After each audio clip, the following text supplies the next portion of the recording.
पहाड़ी राज्यों के लिए हिमालयन रेजिमेंट की मांग को डिप्टी चीफ व्हिप केवल पठानिया का समर्थन। हिमाचल प्रदेश के डिप्टी चीफ व्हिप केवल सिंह पठाना ने पहाड़ी राज्यों के लिए हिमालयन रेजिमेंट बनाने की मांग उठाई है। उन्होंने कहा कि हिमाचल वीर भूमि है और यहां से बड़ी संख्या में सैनिक सेना में रहे हैं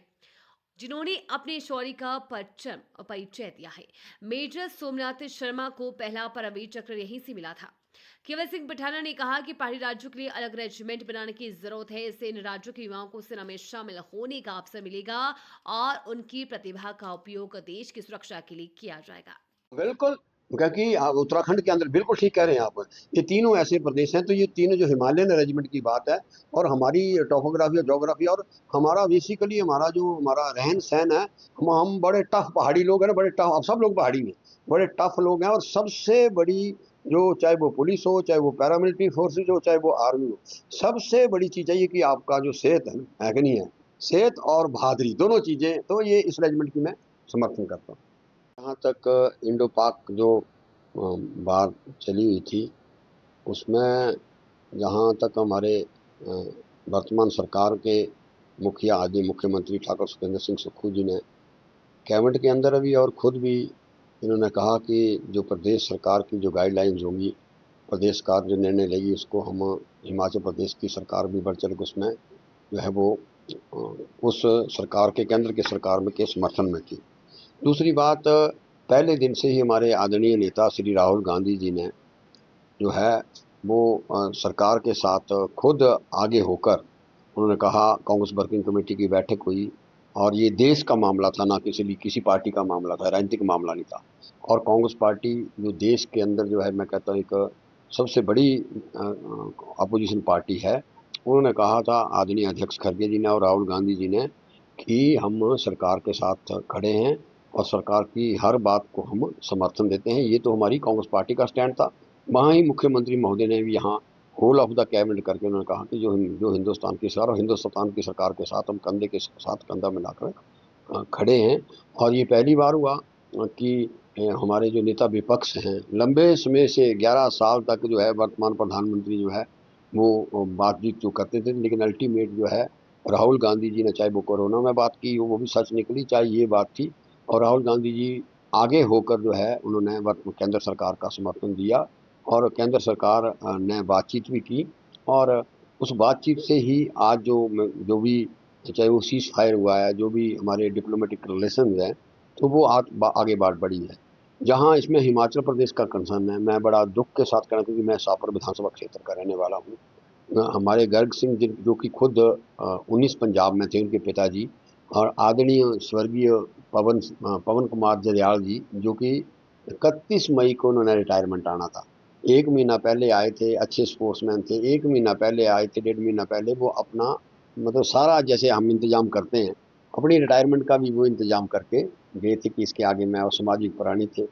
और जब मेरे को पता लगा तो मैं उनके जब घर पहुंचा तो पिता जी से मिला, और मैं पहले ऐसे पिता देखे जो कि जब उनसे संवेदना व्यक्त की, और माननीय मुख्यमंत्री महोदय ने भी 1 घंटे के अंदर उनके पिताजी से और उनके परिवार से बात की और वो जो दुख की घड़ी में कहा कि हम भी आपके साथ हैं, और संवेदना उन्होंने व्यक्त की। लेकिन सबसे बड़ी बात थी आपसे मैं शेयर करना चाहता हूँ सिमरन, की उनके पिताजी का जो वो था शब्द था कि मैं बड़ा गौरवान्वित महसूस करता हूँ कि मेरा बेटा जो है वो शहीद हुआ। बहुत कम ऐसे मौके मिलते हैं। तो उनके मैं आपको बताऊं कि जब उनके बेटा और बेटी से बात हुई जो VA2 और VA1 में पढ़ते हैं, तो वो कहने लगे कि रात 10 बजे तक पिताजी जो है हमारे को खाने से पहले उन्होंने वीडियो कॉल की और हमारा आपस में, क्योंकि वो अपनी ड्यूटी करके आए थे। सवेरे जब वो रोल कॉल के लिए गए तो उस वक्त जो है तो जैसे ही सेलिंग हुई है तो उनका जो है वो मैं कहता हूँ उनको ये बड़ी दुखद घटना हुई कि उनकी वहाँ उस पर पहले मैं आपको बताऊं और शेयर करूं, पहले उनको टेलीफोन आया कर्नल अमर सिंह का जो कि इंचार्ज थे कि आपके पिताजी का उसी फोन पिताजी का एक्सीडेंट हुआ है और हेड इंजरी हुई है।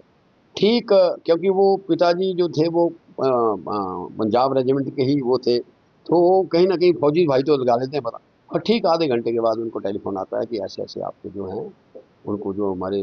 सूबेदार मेजर आदरणीय पवन सिंह जरयाल जी हैं उनकी ऐसे ऐसे। तो उसके बाद फिर आज भी हमारी भी वर्तमान सरकार मुख्यमंत्री से बात कर, वर्तमान सरकार उनके साथ जो है वो खड़ी है। जहाँ तक ये क्योंकि ये डिप्लोमेटिक इंडो पाक, और कल आपने देखा होगा कि पिछले कल सीज़ फायर के बाद भी जो है वो लगातार, चाहे वो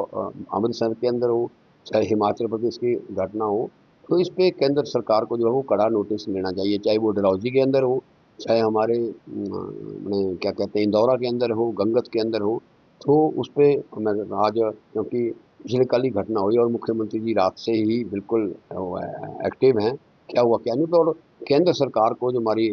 खासकर बॉर्डर पे हमारी जो सेनाएं हैं, और मैं सबसे पहले तो इस मीडिया के जरिए सेना के सैनिकों को, लड़ाई हमने नहीं जीती है, चाहे मैं इसमें पार्टी सरकार 140 करोड़ लोगों की या हिमाचल प्रदेश की सरकार 70, सभी की तरफ से, हिमाचल वासियों की तरफ से सरकार के फौजी भाइयों को मुबारकबाद देना चाहता हूँ। चाहे उनको, मैं उनके मका उनके उनको उनको परिवारों की हिम्मत को भी देखता हूँ। बहुत से लोग हमारे भी संपर्क में हैं जो कि वहाँ बॉर्डर पे हैं, तो उनको मैं बधाई देना चाहता हूँ कि इतना साहस दिखाकर, जो भी आज हम चाहे सचिवालय में बैठे हैं या पत्रकार बंधु जो आराम से हम सब कुछ करते हैं, तो उन फौजी भाइयों के लिए करते हैं, तो उनकी हिम्मत की जो है मैं दाद देता हूँ। और ये जो इस पे आज, क्योंकि पिछले कल ही घटना घटी है, आज मुख्यमंत्री हमारे जो है इस पे जो है कुछ ना कुछ बैठक करके इस पे जो है निर्णय लेंगे। लेकिन केंद्र सरकार को इसके मामले में ज़रूर सोचना चाहिए, क्योंकि ये मामला लगातार जो है वो चला हुआ है। जहाँ तक मेरे भाई ने बात आई कि जिस दिन मेरे को विनय महाजन की लड़की मीनाक्षी, हाँ, उनके और 4-5 पेरेंट्स के मेरे को फ़ोन आए थे जब ये हमारी युद्ध चला हुआ था। और उन्होंने कहा कि एग्रीकल्चर इंस्टीट्यूट श्रीनगर है, इसमें हम उन्होंने तो मेरे को तो 6 या 7 पेरेंट्स की ही जब उन्होंने व्हाट्सएप किए, तो मैंने यहाँ की चिट्ठी जो है माननीय मुख्यमंत्री महोदय को बनाई की, और उसको मैंने कहा कि आप जो है जम्मू कश्मीर के मुख्यमंत्री जी से बात कीजिए। और मैं धन्यवाद करना चाहूँ, मुख्यमंत्री जी ने चीफ सेक्रेटरी और हमारे जो ACS रेवेन्यू है, उन्होंने दोनों ने कोऑर्डिनेट करके जो है वहाँ की सरकार से बातचीत की, और 48 घंटे के मुख्यमंत्री का धन्यवाद करना चाहता हूँ। मुख्यमंत्री ने वहाँ के मुख्यमंत्री से बात की, आदरणीय अमर अब्दुल्ला जी से, और वो 48 घंटे के अंदर ही एक्शन हुआ। और उस जो 39 बच्चे थे हमारे, 39 बच्चे तो आए, लेकिन जम्मू कश्मीर की सरकार ने जब उस विश्वविद्यालय में एक्सरसाइज, तो 4 बसें हिंदुस्तान के अलग अलग कोने से उस विश्वविद्यालय में पढ़ रहे थे, और 4 बसें श्रीनगर से चली। फिर माननीय मुख्यमंत्री ने यहाँ चीफ सेक्रेटरी और MD HRTC से कोऑर्डिनेट करा के, जो हमारे DM है HRTC के धर्मशाला के, उनके द्वारा जो है बस जो है वो जम्मू कश्मीर भेजी गई, जम्मू भेजी गई, रात को वहाँ से चले। तो सारे 29 से 39 के 39 बच्चे जो हैं, बहुत से टेलीफोन मेरे को भी आया और मुख्यमंत्री जी को आए। तो मुख्यमंत्री का इस इनिशिएटिव के लिए मैं माननीय मुख्यमंत्री महोदय का धन्यवाद करना चाहता हूँ कि 48 घंटे के अंदर, और यही सरकार की, हिमाचल प्रदेश सरकार की जो वचनबद्धता है, उसको माननीय मुख्यमंत्री महोदय ने निभाया।